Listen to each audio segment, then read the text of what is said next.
Hello guys, welcome to English education. Students, आज हम पढ़ने वाले हैं क्लास 10 से पॉलिटिकल साइंस के सेकंड चैप्टर के शॉर्ट क्वेश्चन आंसर। चैप्टर का नाम है फेडरलिज्म और वेरी शॉर्ट क्वेश्चन आंसर हम ऑलरेडी कर चुके हैं। आपने अगर वो वीडियोस नहीं देखे हैं तो डिस्क्रिप्शन बॉक्स में आपको लिंक मिल जाएगा। सभी क्वेश्चंस हमारे बेस्ड ऑन एनसीईआरटी हैं, एनसीईआरटी से जुड़े हुए हैं, ये उसी पर आधारित है। और आने वाली वीडियोस में हम लॉन्ग क्वेश्चन आंसर को भी करने वाले हैं और सभी का लिंक आपको डिस्क्रिप्शन में मिलेगा। तो चलिए स्टार्ट करते हैं। वीडियोस आपको अच्छी लगती हैं तो एक लाइक जरूर किया करें, अपने फ्रेंड्स को भी शेयर करें। What is the role of judiciary in a federal system? तो देखिए, जो हमारी न्यायपालिका है, संघीय व्यवस्था में न्यायपालिका की क्या भूमिका है। जुडिशियरी होती है हमारी न्यायपालिका, जिसमें हाई कोर्ट और सुप्रीम कोर्ट आता है। तो देखिए, the judiciary plays an important role in overseeing the implementation of constitutional provisions and procedure. तो देखिए, किस तरह से जो हमारी न्यायपालिका है वो इम्पोर्टेंट रोल प्ले करती है, वो हम जानेंगे। वो क्या करती है कि किस तरह से जो नियम कानून बनाए जाते हैं उनका इम्प्लीमेंटेशन कैसे हो रहा है, क्या वो सुचारू रूप से चल रहे हैं, इस पर पूरी नज़र रखने का काम कौन करती है? जुडिशियरी, यानी कि हमारी न्यायपालिका करती है। In case of any dispute about the division of power, the high court and the supreme court make decision. अगर कोई भी डिस्प्यूट होता है किसको लेकर? डिवीजन ऑफ पावर को लेकर, सेंट्रल गवर्नमेंट और स्टेट गवर्नमेंट के बीच में, तो जो हाई कोर्ट है और सुप्रीम कोर्ट है वो डिसीजन ले सकता है। देखिए, तो इस तरह से इंपॉर्टेंट रोल प्ले करती है हमारी जुडिशरी यानी कि न्यायपालिका। The union and state government have the power to raise resources by laying tax on order to carry on the government and responsibility assign to each of them. तो देखिए, जो हमारी गवर्नमेंट होती है, चाहे वो स्टेट गवर्नमेंट हो, central government हो, सेंट्रल गवर्नमेंट को यूनियन गवर्नमेंट भी कहा जाता है, तो उनके ऊपर बहुत सारी जिम्मेदारियां होती हैं। तो उन जिम्मेदारियों को, उन रिस्पॉन्सिबिलिटीज़ को और गवर्नमेंट को कैसे कैरी ऑन करते हैं? वो टैक्सेस लगाते हैं, उससे जो पैसा आता है तो वो सारी जिम्मेदारियों को वो उससे निभाते हैं। तो देखिए, यहाँ पर यही बताया गया है कि जो स्टेट गवर्नमेंट है और यूनियन गवर्नमेंट है उनके पास पावर होती है कि वो किस तरह से टैक्सेशन करें, टैक्स लगाएं, जिससे कि वो सुचारू रूप से गवर्नमेंट को चला सके और जो उन्हें जिम्मेदारियां दी गई है उन्हें निभा सके। नेक्स्ट क्वेश्चन है, how have the central state relation between restructured the strengthen federalism? तो देखिए, फेडरलिज्म को मजबूत करने के लिए केंद्र और राज्य सरकार का संबंध का पुनर्गठन कैसे किया जाता है, ये हमें बताना है। तो देखिए, for a long time the central government misuse the constitutional power to dismiss state government that were controlled by the rival parties। तो देखिए, यहाँ पर बताया गया है कि जो पार्टीज थी, जो गवर्नमेंट थी सेंटर में, क्या होता था, लंबे समय तक क्या चलता रहा, ये जो हमारी सेंट्रल गवर्नमेंट थी ना, ये मिसयूज करते थे। जो कॉन्स्टिट्यूशन के द्वारा पावर दी जाती थी उसको मिसयूज करते थे। क्या करने के लिए? जो स्टेट गवर्नमेंट है उसको बर्खास्त करने के लिए। वो चाहते थे कि सब जगह हमारे नियम कानून और पूरी पावर हमारे हाथ में हो। But the rise of regional political parties, हमने चैप्टर में पढ़ा था कि धीरे धीरे रीजनल पॉलिटिकल पार्टीज बननी शुरू हो गई, यानी कि क्षेत्र के हिसाब से पॉलिटिकल पार्टीज बननी शुरू हो गई और ऐसा बहुत से स्टेट्स में होने लगा। Had change the central state relation. इसकी वजह से ये जो रीजनल पार्टीज बन के सामने आई ना, इसकी वजह से सेंट्रल और स्टेट के बीच में जो रिलेशन था वो एकदम चेंज हो जाता है। All this change significantly after 1990, और ये आफ्टर 1990 होता है, यानी कि 1990 के बाद में होता है। हमने पढ़ा था चैप्टर में 1992 के बाद ये रीजनल पार्टी जो है उभर कर सामने आती हैं। This was beginning of era of coalition government at the centre. तो देखिए, अब सेंटर में क्या होने लगा था, इसके बाद क्या हो गया था कि गठबंधन की सरकार बनने लगी थी। Since no single party got a clear majority in the Lok Sabha. और ऐसा क्यों होता था? क्योंकि कोई भी सिंगल पार्टी को पूरी तरह से मेजॉरिटी नहीं मिल पाती थी लोकसभा में। The major national parties had to enter into a alliance with many parties including several regional parties to form a government at the center। तो देखिए, अब पार्टीज को क्या करना पड़ता था, जो हमारी नेशनल पार्टीज थी उन्हें गठबंधन करना पड़ता था किनसे? रीजनल पार्टीज से, और तब वो सेंटर में एक गवर्नमेंट बना पाते थे। क्योंकि वो बहुमत तो ले नहीं पाते थे, इस वजह से उन्हें रीजनल पार्टी से समझौता करना होता था और तब वो अपनी गवर्नमेंट को सेंटर में बना पाते हैं। It lead to new culture of power sharing and respect for the autonomy of state government. अब अगर ऐसा होगा, उनकी मदद लेके गवर्नमेंट बनाई जाएगी, तो सपोज है, बिल्कुल क्लियर सी बात है कि उन्हें पावर शेयरिंग उनके साथ करनी पड़ेगी। तो यही हुआ। This trend was supported by the constitution and made it difficult for the central government to dismiss any state government in the arbitrary manners. तो देखिए, इससे क्या हुआ कि वो अपने मनमाने तरीके से अब स्टेट गवर्नमेंट को प्रेशराइज नहीं कर पाते थे और उन्हें डिसमिस भी नहीं कर पाते थे स्टेट गवर्नमेंट को, क्योंकि वो भी बराबरी का हिस्सा वहाँ पर ले रहे थे। नेक्स्ट क्वेश्चन देखते हैं। Highlight 3 major distinction between the federation of coming together type and holding together type. इन दोनों के बीच में हमें डिफरेंस बताना है। चैप्टर में हमने इन्हें डिटेल में पढ़ा है। किस किस के बीच में? कमिंग टुगेदर और होल्डिंग टुगेदर टाइप के बीच में हमें यहाँ पर डिफरेंस बताना है। तो देखिए यहाँ पर कौन कौन से डिफरेंस है, coming together and holding together.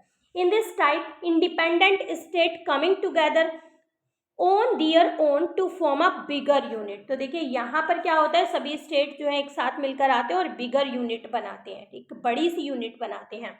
और इस टाइप में यानी कि होल्डिंग टुगेदर फेडरेशन में क्या होता है, a large country decide to divide power between the constituents state and the national government. तो देखिए यहाँ पर जो कंट्री है वो क्या डिसाइड करता है कि पावर का डिवीजन हो, पावर को डिवाइड किया जाए, जो स्टेट गवर्नमेंट है उसके बीच में और जो हमारी यूनियन यानी कि सेंट्रल यानी कि नेशनल गवर्नमेंट है उन दोनों के बीच में।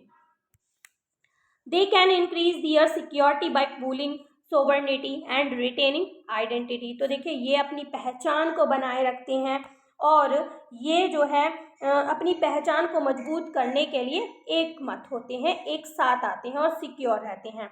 अब देखिए यहाँ पर in this the central government tends to be more powerful with the state. तो देखिए यहाँ पर क्या होता है, जो हमारी सेंट्रल गवर्नमेंट होती है ना वो स्टेट गवर्नमेंट के कंपैरिजन में ज़्यादा पावरफुल होती है। एग्जाम्पल कुछ दिए गए हैं इनके, तो यहाँ पर है यूएसए, स्विट्जरलैंड एंड ऑस्ट्रेलिया। और यहाँ पर एग्जाम्पल दिए गए हैं यानी कि होल्डिंग टुगेदर के एग्जाम्पल्स हैं इंडिया, स्पेन एंड बेल्जियम। और यहाँ पर कमिंग टुगेदर के एग्जाम्पल है USA, Switzerland and Australia. What is the gram sabha? Gram sabha क्या है? Describe any 4 functions of gram sabha. Gram सभा के हमें 4 फंक्शन भी यहाँ पर बताने हैं। तो देखिए gram sabha includes all the adult citizens voters of the village. Gram sabha में क्या होता है, ग्राम सभा में सभी अडल्ट सिटीजन आते हैं, वोटर्स आते हैं विलेज के, जिस विलेज की बात की जा रही है, यानी कि जिसमें भी जो ग्राम सभा है वो उसी के रहने वाले हों, उसी गांव से बिलोंग करते हों। It is empowered to support और topple down the gram panchayat body. तो देखिए उनके पास पावर होती है, जो ग्राम सभा होती है ना, यानी कि जो वोटर्स होते हैं उनके पास पावर होती है कि वो सपोर्ट कर सकते हैं ग्राम पंचायत को और क्या कर सकते हैं, उसे डाउन यानी कि उसको हटा भी सकते हैं। ठीक है, यहाँ पर कुछ फंक्शंस देखते हैं। It elects the member of gram panchayat. तो जो ग्राम सभा होती है वो क्या करती है, ग्राम पंचायत के मेंबर्स को सिलेक्ट करती है, इलेक्ट करती है। सेकेंड है इसका यहाँ पर, it supervises the work of the gram panchayat. तो देखिए जिस काम को ग्राम पंचायत करती है ना उस पर वॉच आउट करती है, उसे सुपरवाइज करती है, उसे देखती है और रिव्यू देती है। नेक्स्ट है, it approves the annual budget of gram panchayat. तो देखिए अप्रूवल देती है ग्राम पंचायत का जो एनुअल बजट होता है उसको। It review the performance of gram panchayat. तो देखिए जो काम ग्राम पंचायत के द्वारा किया जाता है उसकी परफॉर्मेंस का रिव्यू देने का काम करती है कौन, ग्राम सभा। अब पढ़ते हैं हम क्या है, व्हाट इज पंचायती राज। पंचायती राज क्या है? Rural local government is popularly known by the name of panchayati raj. तो देखिए रूरल लोकल गवर्नमेंट जो होती है उसे पंचायती राज के नाम से भी जाना जाता है। It has been divided into 3 tiers और 3 levels। तो देखिए यहाँ पर ये जो गवर्नमेंट है ये किस में डिवाइड है, 3 tiers में और 3 levels में डिवाइड की जाती है। At the village level there is gram panchayat, at the block level तो देखिए यहाँ पर जो अभी बताए हैं 3 टीयर्स होते हैं वो हम समझ पा रहे हैं। एट द विलेज लेवल, ये विलेज लेवल पर होती है जिसे हम क्या कहते हैं, ग्राम पंचायत कहते हैं। Eight the block level, block level पर होती है जिसे हम क्या कहते हैं, ब्लॉक कमेटी कहते हैं। At the district level, district level पर होती है जिसे हम क्या कहते हैं, जिला पंचायत कहते हैं। इनको हम पूरा डिटेल में ऑलरेडी पढ़ चुके हैं। Mention the dual objective of federal system, federal system के हमें दोहरे उद्देश्य का उल्लेख करना है यहाँ पर। The federal system has dual objective, तो देखिए जो फेडरल सिस्टम है उसके 2 ऑब्जेक्टिव हैं। क्या करना है उसको देखिए, जानते हैं हम। To safeguard and promote unity of the country and at the same time accommodate regional diversity. तो देखिए उसे करना क्या है, देश की जो यूनिटी है उसको सेफ भी करना है, उसको बढ़ावा भी देना है और सुरक्षित भी रखना है। किसी भी देश की जो यूनिटी होती है उसको वो सुरक्षित भी रखता है और उसे बढ़ावा भी देता है, और उसी समय पर जो रीजनल डाइवर्सिटीज़ है ना उनका भी ध्यान रखा जाता है, उन्हें भी समायोजित किया जाता है। Government at the different level should agree to some rule of power sharing. तो देखिए जो गवर्नमेंट है डिफरेंट लेवल पर उसे भी एग्री होना चाहिए पावर शेयरिंग के रूल को लेकर, यानी कि जो रूल्स बना दिए गए हैं उन्हें फॉलो करना बहुत ज़्यादा जरूरी है। Different tears of government govern the same citizen but each tier has its own jurisdiction in respect of legislation, taxation and administration। तो देखिए डिफरेंट टीयर ऑफ गवर्नमेंट यानी कि जो अलग अलग लेवल की गवर्नमेंट है वो सब एक ही सिटीजन को गवर्न करते हैं, उन पर ही शासन करते हैं, लेकिन ईच टीयर हैज़, लेकिन हर एक जो टीयर होता है यानी कि लेवल होता है उसका अपना एक दायरा होता है। किस चीज़ को लेकर कि किस तरह से नियम कानून बनाने हैं, किस तरह से टैक्स लगाना और किस तरह से प्रशासन जो है उसे मेंटेन करना है। तो ये सारा दायरा हर एक गवर्नमेंट के अंडर में आता है। This federal system respect regional diversities in this way respect the unity of the country. तो देखिए जो फेडरल सिस्टम है वो क्या करता है, रेस्पेक्ट द रीजनल डाइवर्सिटी, तो वो रेस्पेक्ट करता है जो रीजनल डाइवर्सिटीज है, क्षेत्र में जो अलग अलग विभिन्नताएं हैं उन्हें रेस्पेक्ट करता है, उनका सम्मान करता है और देश की यूनिटी को प्रोटेक्ट करता है। An ideal federal system has, अब यहाँ पर दूसरा ऑब्जेक्टिव क्या है, an ideal federal system has mutual trust and agreement to live together. तो देखिए जो एक आदर्श संघवाद है, ये जो संघवाद की जो प्रणाली है इसमें क्या होता है, इसमें एक साथ रहना होता है। गवर्नमेंट की यहाँ पर बात की जा रही है, जो अलग अलग टीयर्स होते हैं गवर्नमेंट के जो सिटीजन्स होते हैं उन्हें क्या होता है वो एक दूसरे पर ट्रस्ट करें गवर्नमेंट और एक दूसरे के साथ सहमति से रहें और एक साथ रहें। Government at different level should trust at that each would abide by its parts of the agreement. तो देखिए जो गवर्नमेंट है, अलग अलग गवर्नमेंट है, उसे एक दूसरे पर ट्रस्ट करना चाहिए और जो एग्रीमेंट दिया गया है उस पर सहमत रहना चाहिए। Local government have made significant impact on Indian democracy. तो देखिए जो लोकल गवर्नमेंट है उसका बहुत ही सिग्निफिकेंट महत्वपूर्ण इम्पैक्ट है इंडियन डेमोक्रेसी पे। एट द सेम टाइम, और उसी समय मतलब देयर इज़ मैनी डिफ़िकल्टीज़, और उसे बहुत सारी डिफ़िकल्टीज़ भी फेस करनी होती है, ये हमें एक्सप्लेन करना है। The new system of local self government is the largest experiment in Indian democracy. तो देखिए हमने पढ़ा 1992 के बाद ये जो लोकल गवर्नमेंट है इसको पावर दी गई। तो देखिए यहाँ पर बताया गया है जो न्यू सिस्टम है लोकल सेल्फ गवर्नमेंट का, वो बहुत ही बड़ा एक एक्सपेरिमेंट है इंडियन डेमोक्रेसी में। तो देखिए यहाँ पर क्या क्या डिफ़िकल्टीज़ हैं वो हमें देखना है और किस तरह से ये महत्वपूर्ण है ये हमें देखना है। The constitutional status for local government has help to deepen democracy in our country. तो देखिए जो कॉन्स्टिट्यूशनल स्टेटस है लोकल गवर्नमेंट के लिए वो उसने हमारे देश की जो कंट्री है ना हमारे देश की जो डेमोक्रेसी है ना उसे डीपन कर दिया है। It has increased women representation and voice in democracy. तो देखिए इसी की वजह से क्या हुआ है, जो वुमेन है वो रिप्रेजेंटेशन यानी कि वो प्रतिनिधित्व कर रही हैं और अब अपनी आवाज़ उठा रही हैं डेमोक्रेसी में। देखिए यहाँ पर हमने दो चीज़ पढ़ी कि इससे जो डेमोक्रेसी है उसकी जड़ें गहरी हुई हैं और यहाँ पर जो वुमेन है उन्हें भी स्थान मिला है कहीं ना कहीं। अब देखिए इसी समय पर बहुत सारी डिफ़िकल्टीज़ भी फेस करनी होती है गवर्नमेंट को, लोकल सेल्फ गवर्नमेंट को। वो क्या क्या है वो हम पढ़ने वाले हैं।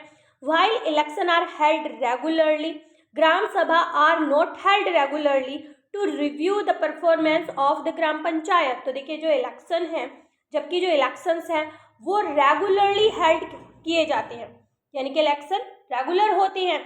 Gram sabha are not held regularly to review the performance, लेकिन जो रिव्यू दिया जाता है ग्राम सभा का वो प्रॉपरली परफॉर्मेंस नहीं करता है। Most state government have not transferred significant power and adequate resources to the local governments. तो देखिए यहाँ पर क्या होता है, जो अधिकतर स्टेट गवर्नमेंट है, जो राज्य सरकारें हैं, वो उन्हें जो पावर है महत्वपूर्ण पावर जो है वो ट्रांसफ़र नहीं की जाती हैं और उनको पर्याप्त रिसोर्सेज नहीं मिल पाते हैं जिससे कि वो अच्छे से अपनी गवर्नमेंट को रन कर सके। What are the advantages of local government? Local government के क्या एडवांटेजेस है, क्या लाभ है? तो देखिए यहाँ पर हम जानेंगे। The new system of local government is the largest experiment in democracy conducted anywhere in the world. तो देखिए ये वर्ल्ड में ये बहुत ज़्यादा अपनाया जा रहा है, यानी कि लोकल सेल्फ गवर्नमेंट जो है वो बनने लगी है। उसका रीज़न क्या है वो हम जानेंगे और उससे क्या फ़ायदे होते हैं। It has help to deepen democracy in our country. इससे जो है जो डेमोक्रेसी है वो डीपन होती है हमारी कंट्री में। There are about 36 lakh elected representative in the panchayat, municipalities etcetera all over India. तो यहाँ पर इंडिया की बात की जा रही है। कितने इलेक्टेड रिप्रेजेंटेटिव होते हैं? 36 लाख होते हैं। और किस में? ग्राम पंचायत में और म्यूनसिपैलिटीज़ में, और ऐसी ही कुछ और भी हैं। ठीक है। It has increase women's representation and voice in democracy. और इसी की वजह से जो वुमेन है उनकी रिप्रेजेंटेशन बढ़ गई है और वो आवाज़ उठा सकती हैं डेमोक्रेसी में। It allow people to directly participate in decision making. तो इससे यानी कि लोकल गवर्नमेंट की वजह से जो लोग हैं वो डायरेक्टली डिसीजन मेकिंग में पार्टिसिपेट कर सकते हैं। Local people have better knowledge about the local problems. और जो लोकल लोग होते हैं वो लोकल प्रॉब्लम्स के बारे में ज़्यादा जानते हैं। ठीक है। सपोज करो हम गांव के किसी क्षेत्र में रहते हैं, अगर हम प्रधानमंत्री या फिर चीफ मिनिस्टर इन सबको हमारी प्रॉब्लम्स नहीं पता होती हैं, तो जो लोकल में रहने वाले लोग हैं, जो गांव में रहने वाले लोग हैं या दूसरे किसी क्षेत्र में रहने वाले लोग हैं, किसी छोटे शहर में, टाउन में, तो वही उसकी प्रॉब्लम को फेस करते हैं और वही सॉल्व कर सकते हैं, वही सजेशन भी दे सकते हैं।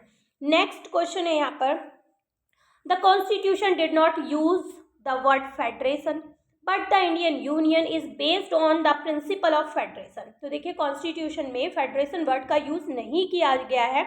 इंडियन कॉन्स्टिट्यूशन की यहाँ पर बात हो रही है, but Indian union is based on principle of federation. लेकिन यहाँ पर जो सिद्धांत है वो कैसा है? फेडरेशन का सिद्धांत है। तो हम इस स्टेटमेंट को यहाँ पर एक्सप्लेन करने वाले हैं, ऐसा क्यों है। The constitution did not use the word federation but it has the division of power into 3 tier system of the central government, state government and local government. तो देखिए यहाँ पर बताया गया है कॉन्स्टिट्यूशन जो है फेडरेशन वर्ड को यूज़ नहीं करता है, लेकिन पावर का डिवीज़न यहाँ पर होता है और 3 tiers ऑफ सिस्टम में होता है। एक सिस्टम है हमारा यानी कि एक गवर्नमेंट है सेंट्रल गवर्नमेंट, स्टेट गवर्नमेंट है एंड लोकल गवर्नमेंट है। तो 3 लेवल में हम अपनी गवर्नमेंट को डिवाइड करते हैं।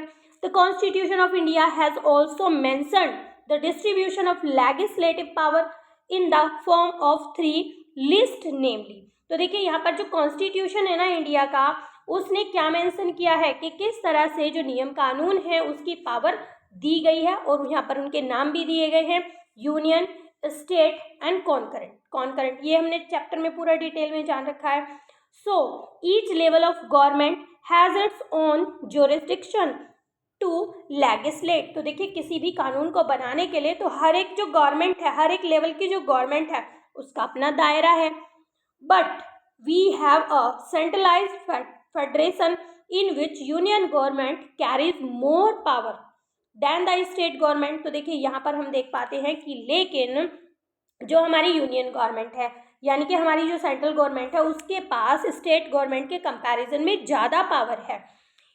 It is seen in such a way that union government has 97 subjects whereas state as well as concurrent list have much less number of subject। तो देखिए यहाँ पर हमने देखा कि जो हमारी यूनियन गवर्नमेंट है उसके पास कितने सब्जेक्ट्स हैं, कितने मैटर्स हैं, 97 हैं, जबकि जो हमारी स्टेट गवर्नमेंट है और कॉन्करेंट लिस्ट है उसमें कम सब्जेक्ट्स आते हैं।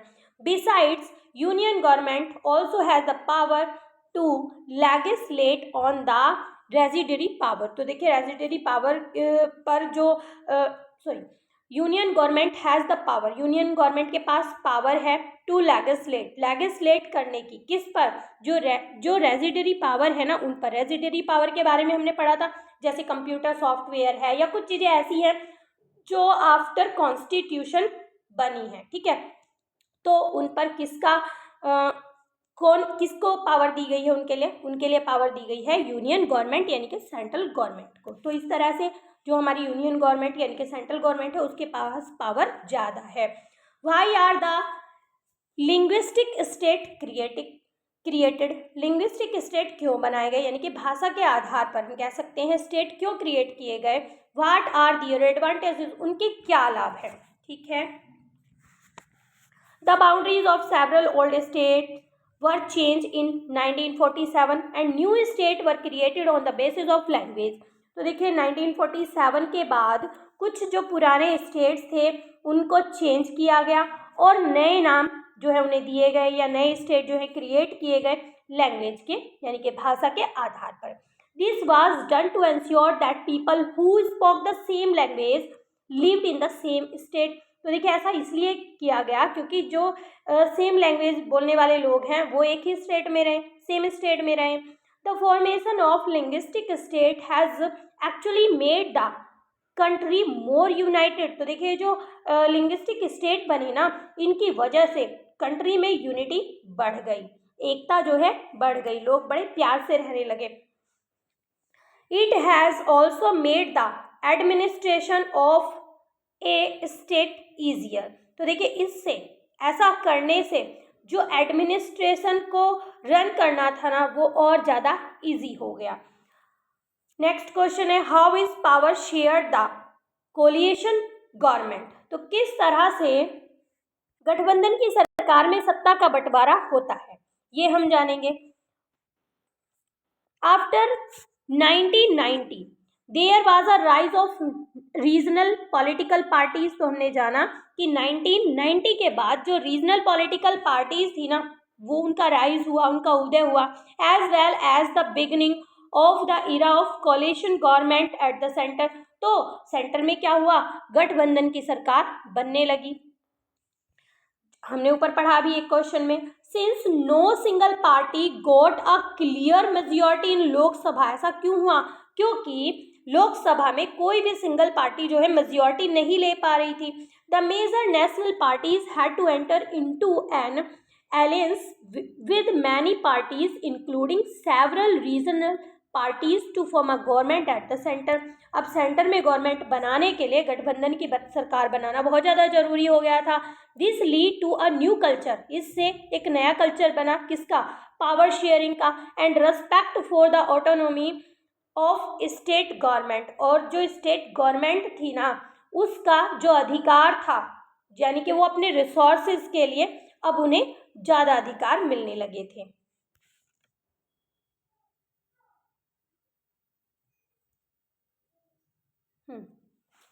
यहाँ से देखते हैं, दिस ट्रेंड वाज सपोर्टेड। अब देखिए ये जो ट्रेंड बना, रीजनल पार्टी जो है उभर कर आई और किस तरह से उन्हें अधिकार मिलने लगे, ऐसा कैसे हुआ। This trend was supported by the major judgement of the supreme court that made it difficult for the central government to dismiss state government in an arbitrary manner. तो देखिए अपने मनमाने तरीके से अब जो हमारी सेंट्रल गवर्नमेंट थी ना वो स्टेट गवर्नमेंट को डिसमिस नहीं कर पाएगी। और ऐसा किसने कर दिया, ये सुप्रीम कोर्ट जो था उसने जजमेंट दे दिया, उसने सपोर्ट किया स्टेट गवर्नमेंट को, हम कह सकते हैं रीजनल गवर्नमेंट को, जो सुप्रीम कोर्ट है उसने जज किया, जजमेंट दिया, और अब जो सेंट्रल गवर्नमेंट थी वो स्टेट गवर्नमेंट को डिसमिस यानी कि बर्खास्त नहीं कर सकती है। Thus federal power sharing is more effective today than it was in the early year after the constitution come into the force. तो देखिए अब पहले के कंपैरिजन में जब कॉन्स्टिट्यूशन जो है बना, लागू किया गया, पहले के कंपैरिजन में अब पावर शेयरिंग ज़्यादा इफेक्टिव है। नेक्स्ट क्वेश्चन देखते हैं, जानते हैं। India has a large cultural, regional and religious diversities but there is unity among people. तो देखिए इंडिया में बहुत ज़्यादा संस्कृति को लेकर देख लो, क्षेत्र को लेकर देख लो, या धर्म को लेकर देख लो, बहुत सारी डाइवर्सिटीज भी, विभिन्नताएं देखने के लिए मिलती हैं। फिर भी लोगों के बीच में क्या है, यूनिटी है। What factors are responsible for this, कौन कौन से फैक्टर्स हैं जो इसके लिए रेस्पॉन्सिबल है, वो हमें यहाँ पर पूरा डिस्क्राइब करना है। तो देखिए राइट टू इक्वालिटी सबसे पहला फैक्टर है कि सभी को अधिकार है, एक समान अधिकार दिए गए हैं। No discrimination on the basis of caste, creed, region and religion. तो देखिए धर्म को लेकर, जाति को लेकर कोई भी भेदभाव नहीं होता है। SCs, STs have some seats reserved and do get representation। तो देखिए SCs, STs को सीट रिजर्व कर दी गई हैं और जिससे कि वो प्रतिनिधित्व कर सकते हैं। Right to freedom for religion and cultural and educational right. तो देखिए सभी को एक समान अधिकार दिए गए हैं, चाहे वो रिलीजन को लेकर हो, कल्चर को लेकर हो या एजुकेशन को लेकर हो, यानी कि हर कोई इक्वली अपनी स्टडी कर सकता है, अपने धर्म को मान सकता है, अपनी संस्कृति को आगे बढ़ा सकता है। डिफ्रेंशिएट बिटवीन ग्राम सभा एंड पंचायत सभा, ग्राम पंचायत। तो देखिए ग्राम पंचायत और ग्राम सभा के बीच में हमें डिफरेंस बताना है। Gram panchayat is a council consisting of several wards member, often called panch and a president of और सरपंच। तो देखिए जो ग्राम पंचायत होती है वो क्या होती है, एक काउंसलिंग होती है उसमें, ठीक है, यानी कि एक परिषद है वो, और इसमें बहुत सारे वार्ड मेंबर्स होते हैं जिन्हें हम क्या कहते हैं, पंच कहते हैं, ठीक है, प्रेसिडेंट कहते हैं या सरपंच कह सकते हैं। It is the decision making body of the village, और ये एक ऐसी बॉडी होती है गवर्नमेंट की जो डिसीजन मेकिंग का काम करती है। The panchayat work under the overall supervision of the gram sabha. तो देखिए इसे कौन सुपरवाइज करता है, कौन इस पर देखरेख करता है, जो ग्राम सभा है वो इसे देखरेख करती है, इसकी देखरेख करती है। All the voters in the village are its member. तो देखिए ग्राम सभा के जो मेंबर्स होते हैं वो सभी वोटर्स होते हैं जो विलेज में रहते हैं। आई होप आपको अच्छे से समझ में आ गया होगा। वीडियो अच्छी लगी है तो एक लाइक जरूर करें। चैनल पर पहली बार आए हैं तो आप हमारा चैनल सब्सक्राइब करें। ऐसी ही कुछ और वीडियोस के लिए आप बेल आइकन को भी प्रेस करें जिससे कि आने वाली वीडियोस की नोटिफिकेशन आपको मिलती रहे। तो मिलते हैं अपने नेक्स्ट टॉपिक में, तब तक के लिए bye bye and take care.